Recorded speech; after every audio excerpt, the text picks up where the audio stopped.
Hello दोस्तों, आज का जो हमारा वीडियो है वो है उर्दू पढ़ने और लिखने को लेकर के। तो दोस्तों, उर्दू पढ़ने से पहले कुछ किताबों का होना बहुत ज़रूरी है। जैसे उर्दू ज़बान का कायदा, इसका होना बहुत ज़रूरी है। इसके मुसन्निफ़ हैं खां साहब मौलवी मोहम्मद इस्माइल।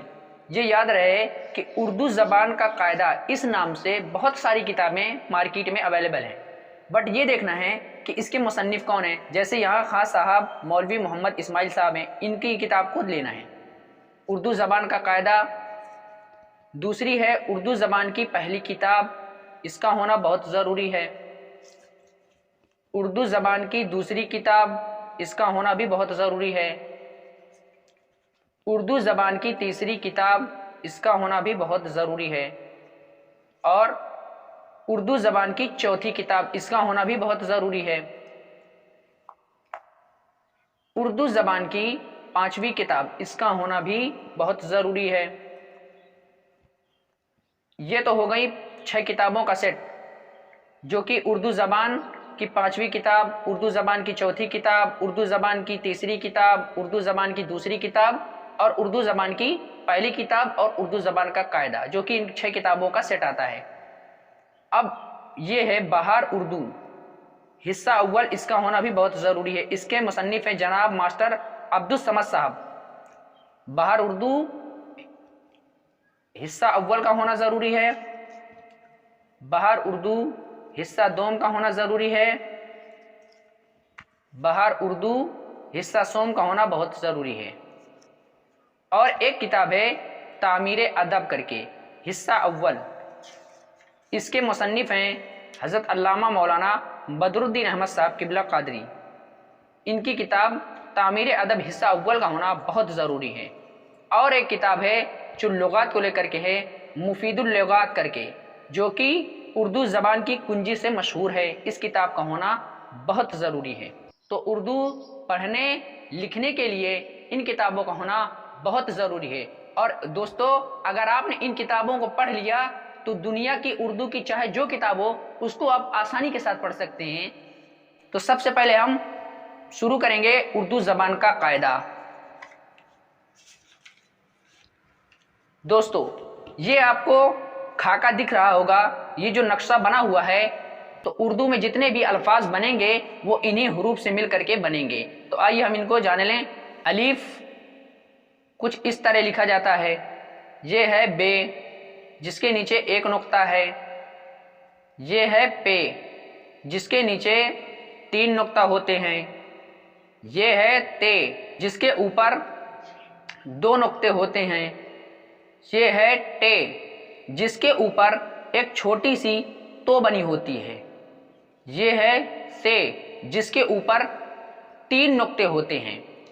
तो देखिए दोस्तों, देखने में बे, पे, ते, टे, से एक ही तरह दिख रहे हैं, बट फर्क क्या है? अगर एक नुक्ता है तो बे है, 3 नुक्ते हैं और नीचे है तो पे है, 2 नुक्ते हैं और ऊपर है तो ते है, और अगर छोटी तो ऊपर बनी है तो टे है, और अगर ऊपर 3 नुक्ते हैं तो से है। देखिए यहाँ पे है, लेकिन पे के नीचे नुक्ते हैं तो इसको पे पढ़ा गया, लेकिन यहाँ ऊपर नुक्ते हैं तो यहाँ से पढ़ा गया। जीम, जिसके बीच में एक नुक्ता होता है। ये है चे, जिसके बीच में 3 नुक्ते होते हैं। ये है, जो नुक्तों से खाली होता है। ये है खे, जिसके ऊपर एक नुक्ता होता है। देखिए दोस्तों, जीम, चे, है, खे, देखने में चारों एक ही तरह दिख रहे हैं। लिखावट चारों की एक ही तरह है। फर्क क्या है? एक नुक्ता है तो जीम, 3 नुक्ते हैं तो चे, नुक्तों से अगर खाली है तो है, अगर ऊपर एक नुक्ता है तो खे। ये दाल, जिसमें कोई नुक्ता नहीं। ये है डाल।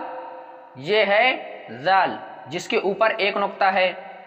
देखिए दोस्तों, दाल, डाल, जाल तीनों एक ही तरह लिखे गए हैं। अगर नुक्तों से खाली है तो दाल है, اور اگر چھوٹی تو بنی ہوئی ہے تو ڈال ہے، اور اگر اوپر ایک نقطہ ہے تو زال ہے۔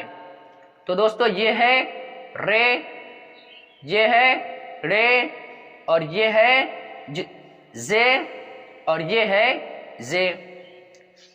رے جس کے اوپر کوئی نقطہ نہیں ہوتا، یعنی جو نقطوں سے خالی ہو اسے رے کہتے ہیں، اور اگر چھوٹی تو بنی ہو تو اسے رے کہیں گے، اور اگر ایک نقطہ ہو تو اسے زے پڑھیں گے، اور اگر 3 نقطہ ہو تو اسے بھی زے پڑھیں گے، جس کو بڑا زا بھی کہتے ہیں۔ تو دوستو یہاں ایک بات یاد رہے کہ اس زا کا استعمال اردو میں بہت کم ہے۔ اردو میں اگر زیادتی کی بات کی جائے تو اس زا سے استعمال ہونے والے الفاظ کی تعداد زیادہ سے زیادہ 100 ہو سکتی ہے، جن کو اگر ہم یاد کر لیں تو اس کو سمجھنے میں آسانی ہوگی۔ یہ ہے سین، جس کو چھوٹی سین بھی کہتے ہیں، جو کہ نقطوں سے خالی ہے، اور یہ ہے شین، جس کو بڑی شین بھی کہتے ہیں۔ دیکھیے دوستو لکھنے میں تو ایک ہی طرح ہے، لیکن اگر نقطوں سے خالی ہے تو سین کہیں گے یا چھوٹی سین بھی کہتے ہیں، اور اگر نقطے ہیں تو اس کو شین یا بڑی شین کہتے ہیں۔ یہ ہے دوستو صاد، جو کہ نقطوں سے خالی ہے۔ یہ ہے غاد، جس کے اوپر ایک نقطہ ہے۔ دیکھیے دوستو لکھنے میں صاد اور ضاد تو ایک ہی طرح ہیں، لیکن اگر نقطہ سے خالی ہے تو صاد پڑھیں گے، اور اگر نقطہ ہے تو اس کو ضاد پڑھیں گے۔ دوستو یہ ہے تو، جو کہ نقطوں سے خالی ہے۔ یہ ہے زو، جس کے اوپر ایک نقطہ ہے۔ لکھنے میں تو ایک ہی طرح ہے، اگر نقطے سے خالی ہے تو ہے، اور اگر نقطہ ہے تو اس کو زو پڑھیں گے۔ یہ ہے عین، جو کہ نقطوں سے خالی ہے، اور یہ ہے غین، جس کے اوپر ایک نقطہ ہے۔ لکھنے میں تو دونوں ایک ہی طرح ہیں، لیکن اگر نقطوں سے خالی ہے تو عین ہے، اور اگر نقطہ ہے تو غین ہے۔ یہ ہے دوستو فا، جس کو فے کہتے ہیں۔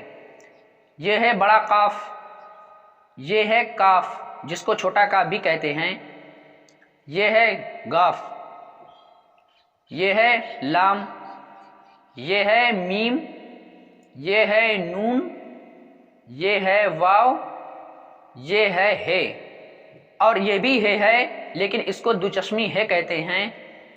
یہ بھی ہے، یہ بھی ہے، یہ بھی ہے۔ یہ ہے لام الف، یہ بھی حمزہ ہے، یہ بھی حمزہ ہے۔